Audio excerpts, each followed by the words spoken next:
Баршаңызға сәлем, менің каналыма қош келдіңіздер. Сіздерге бүгін осындай күшті болып шығатын қазақтың ұлттық тағамы әсіптің ең оңай жасалу жолымен бөлісемін. Менімен бірге міндетті түрде жасап көріңіздер. Барлығын осылай алдын ала дайындап қоямыз. Менде мына жерде өкпе, бүйрек, жүрек, бауыр барлығын пісіріп, ет тартқыштан өткізіп аламыз. Үлкен ыдысымызға салып шығамыз.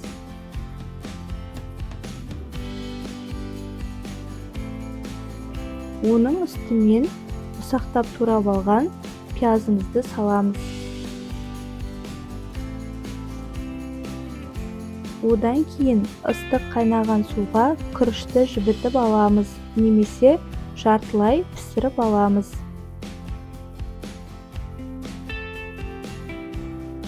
Пияздан кейін күрішімізді саламыз.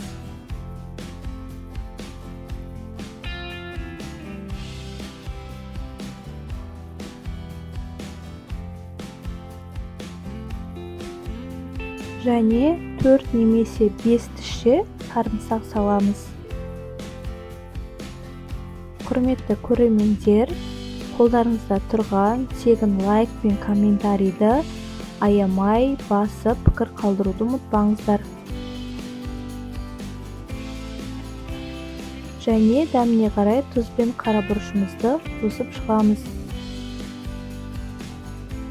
Достар, егер де араларыңызда жаңадан қосылған көрермендер болса, маған тіркеліп қоюды ұмытпаңыздар. Және қоңырауша белгісін басып қоюды да ұмытпаңыздар.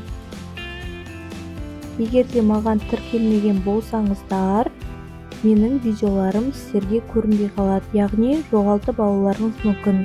Сондықтан тіркеліп алсаңыздар, менің видеоларым сіздерге бірінші болып шығатын болады. Енді барлығын жақсылап араластырамыз. Егер де құрғақ болып қалса, су қосып жіберсеңіздер болады. Су қосудан ешқандай да қорықпаңыздар. Керісінше, дәмін өте әдемі етіп кіргізетін болады. Енді ішегімізді аламыз. Менде жылқының ішегі. Егер де жылқының ішегі болмаса, қой немесе сиырдың да ішегін пайдаланып жасауға болады.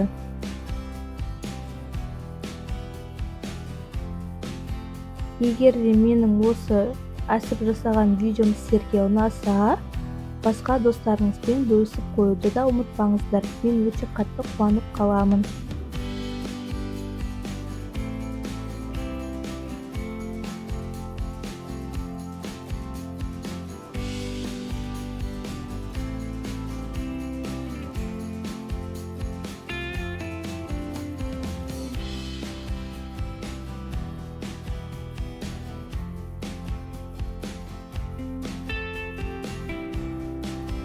Біздің әсіп кішкене бос болғаны дұрыс, өйткені пісу барысында біршама көтеріледі, әрі ісініп, нығыздала түседі.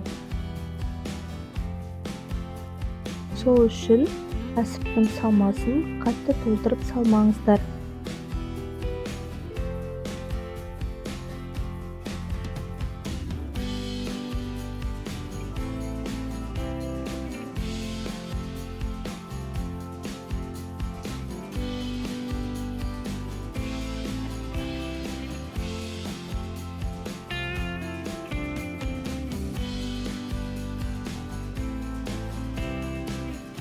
Барлығын салып болғаннан кейін жақсылап мықты етіп байлаймыз. Байлаған жеріміз шешіліп кетпеу керек.